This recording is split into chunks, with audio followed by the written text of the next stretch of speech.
we need to highlight some comments now. Yeah, there's a good comment from Robert Hamilton. Hi, Robert. Saying, guys, there are many atheists who grew up in secular, non-religious families. They have family traditions and a sense of community. Nonetheless, they haven't escaped from any religion. Yes, but here's the thing: you get to choose. We're not. I hope we are not suggesting that religious community and traditions and ritual is it's a need that everybody has, right? A lot of people, not just people with non-religious families, but also a lot of people like me, for example. I had a religious background, right?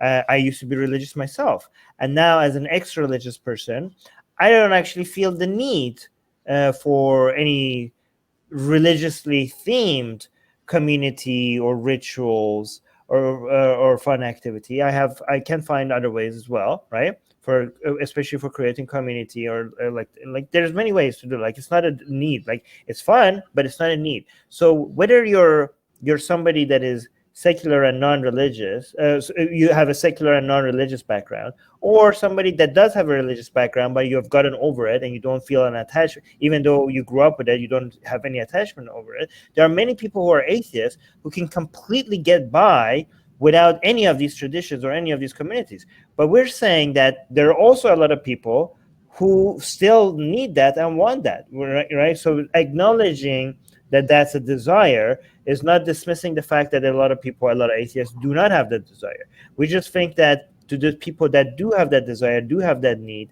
to do have that attachment to that religious tradition, we can tell them that they don't have to give it up. Yeah, but I want to add to that. Like Robert, I think one of the points that Robert's bringing up is actually really, it's really relevant to if you have a kid. So here's the thing, before I had the kid, Eid would come and go.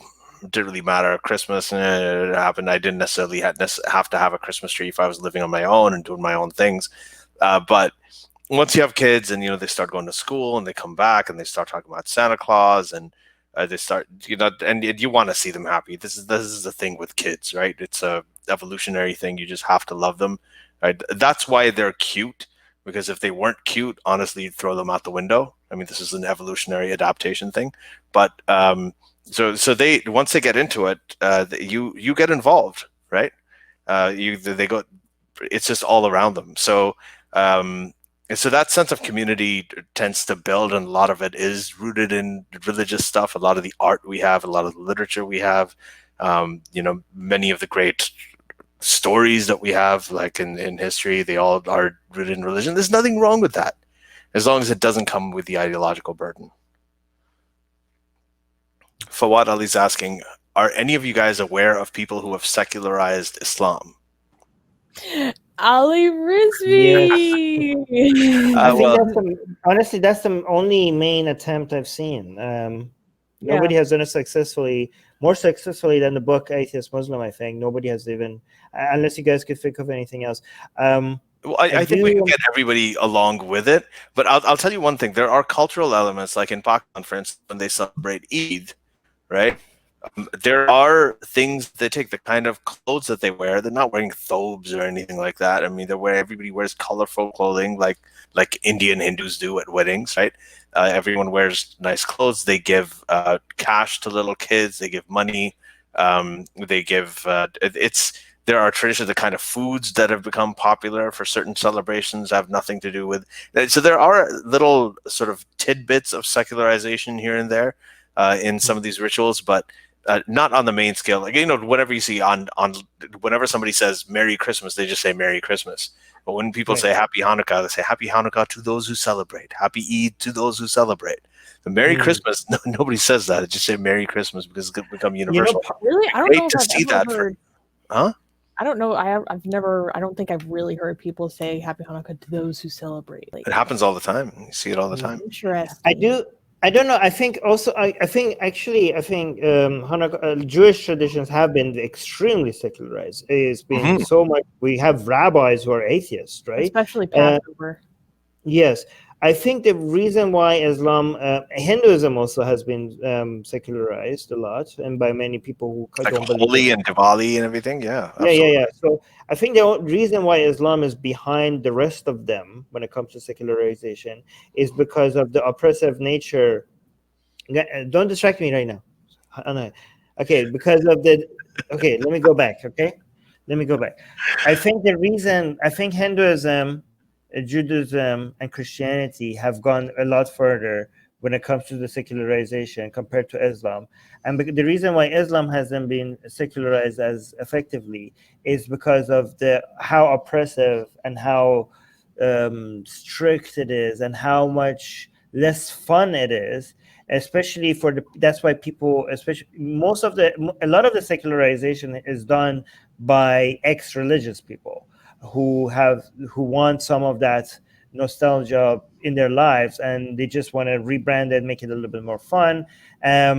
But a lot of people, the vast majority of people who leave Islam, in my experience, which might be wrong, don't want anything to do with it anymore. Like, they are so happy to rid of Islam and anything that isn't even remotely Islam related. They want that out of their lives. Like, I know people, if you play the Quran or Azan for them, they hold their ear. They feel like trauma, right?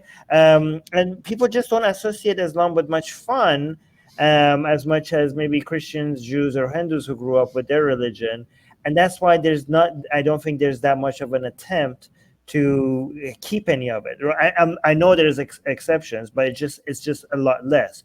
Actually, one attempt I've seen in some XMNA groups, secret parties that they have, was haram Eids, where they do Eids, but they mix all of the traditional Islamic foods that they eat during Eid, but every food has to be mixed with something that makes it haram in some way. It has to have either pork or alcohol in it. It has to be haram somehow. And that was one twist. I saw that. I did. I saw the pork halim that they made, and it just doesn't work. It doesn't work. I mean, it's nice. It's a valiant effort, but oh my gosh, yeah, it's no. Yeah. By the way, well, I've seen people or ex-Muslims do like a mukbang, for people who don't know, which is like a all-you-can-eat feast, like mukbang Ramadan. So instead of fasting, they're eating way more than anyone would advise. Yeah, it's probably not the best way to do it. Bulbul is saying they're trying to desecularize Hindu festivals now. Desecularize usual Hindutva nonsense. This is what the right-wing fundamentalist religious people are trying to do. In many places, successfully, in some places unsuccessfully, in some places. So like the right-wing Christian fundamentalists in the United States are also trying to desecularize Christmas. They're being unsuccessful. The Orthodox Jewish people in Israel hate the desecularization of. They hate it when Jewish stories are treated as just stories and fun, like Noah's Ark. It could be just a fun cultural thing that has nothing to do with religion. They don't like that. They want to desecularize all of that as well. But I think in India, because Hindutva is becoming so much power, nowhere the far right is becoming more successfully taking over than India. And that's why you see the desecularization process of Hindu festivals are probably going to be more successful than what you're going to see in Israel or in North America or Western Europe. So, wow, thank you for letting us know. This actually means that all the sort of ex-Muslims should really start celebrating Hindu festivals and posting pictures of us doing that. We should be doing that. All the ex-Muslims should be doing, like, have a nice picture of yourself on Eid, maybe saying Eid Mubarak, holding up beers, things like that. Like that's the kind of thing we need to do. We do. Yes, you're right. We could do blasphemous art. Cartoons. The Muhammad cartoons don't work anymore. This is the shit that we need to get on now. This is partly ones do. Yes, this is also partly what the Blasphemous Art Project at Atheist Republic is doing. It's not just to normalize blasphemy, normalize dissent, fight for freedom of expression, promotes sex positivity. It's also the secularization of those religious figures, like, because we as atheists are now enjoying your gods and goddesses and your holy figures, and we like it. We're not even mocking Muhammad. We're making him look like really good, and enjoying it. And this is ours now, and we're enjoying it as people who don't even believe in the stories, right? These are the blasphemous art is also a secularization of these religious figures, right? Exactly. But hold on, let me see what Katie's saying. Katie's saying I have a erosion theory using mountains as an analogy. You know how older mountains ranges are not that high, while younger mountains like Everest are really. I don't know what that's referring to, but okay. Let me see. There were some other comments by Bobo. Bobo saying, did you guys read about the Muslim guy who was attacked in France for celebrating Christmas? I think Bobo sent that link to Susanna. Susanna, you know what this is about? Yeah, she did. No, it just happened a few days ago. Wait, no. It happened today. So. Oh, wow. Yeah, I'm gonna cover that. Thank you, okay. Bobo. Thank you, Bobo. Yeah. And shout out to biryani. Bobo's been mentioning biryani, and I haven't acknowledged that biryani is actually the original Eid tradition. When the Prophet Muhammad ﷺ used to celebrate Eid, he used to have it with biryani. He used to have chicken biryani, with the traditional Indian spices. It was so that's why it's become a tradition all around the world. So if it's Eid, show solidarity with all your Muslim brothers and sisters by eating biryani. Okay, let's do one last comment because we're 1 minute next to one. This last comment saying, is this anti-Christmas thing new, or did it exist when you guys were growing up in India? Zakir Naik primarily introduced this nonsense. But I don't know. Bobo's talking about a Muslim anti-Christmas stance. Yeah, in Saudi Arabia it did. In Saudi Arabia, it absolutely did. We were in a private American school, so we could do Santa Claus and elves and things like that. But it was a winter holiday, winter vacation. There was no the Jesus thing was not allowed. Nobody was allowed to wear crosses any time of the year. So there was no religious symbolism. There's no churches there, at least when I was growing up. So Christmas was banned. Valentine's Day was banned. So you couldn't really wear red clothes or have hearts or anything like that during. So they would, so it was very, very anti-Christmas. Celebrating Christmas was considered an acknowledgement that God had a son, and as the Quran says, he wasn't begetted from any. He begetteth not, nor is he begotten. Right in Surah Al-Baqarah. So that's a shirk. That's shirk. That's okay.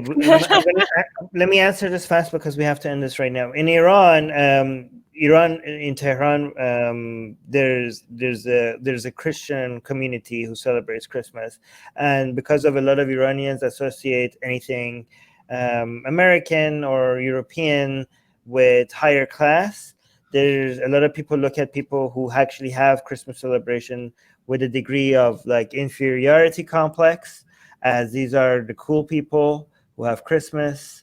If you know somebody that was Christian and they were celebrating Christmas in the house, that looked as I don't know, high class or privilege. For example, my uncle's wife was Mexican. She was Christian. She had a Christmas tree, and that was seen as oh my God, that's so cool. You guys have a Christmas tree. There was this part in the city where Christians go to celebrate Christmas, and it's indoor, it's like a garden, but it's closed off to everybody. And the understanding was everybody there is hijab off. There's alcohol there, and non-Christians are not invited, and it seemed like this exclusive place for Christians to be able to go celebrate, and it just seemed so cool. And I remember as a kid, we were I want to go there. Why can't I go inside there? What are they doing? They're having so much fun that the rest of us cannot have. So, and also you saw Christmas in Hollywood movies, and you then seeing somebody actually having a Christmas tree and gifts under it. They're oh my God, this is so cool. This is in the movies, right? So that's how at least the environment I grew up with looked at Christmas. Yeah. Hey guys, if you want to join these streams live, get your comments and questions read by Ali and Armin and the guests, and most importantly, to get full access to the full video versions of all these episodes, become a patron. Link in the description below.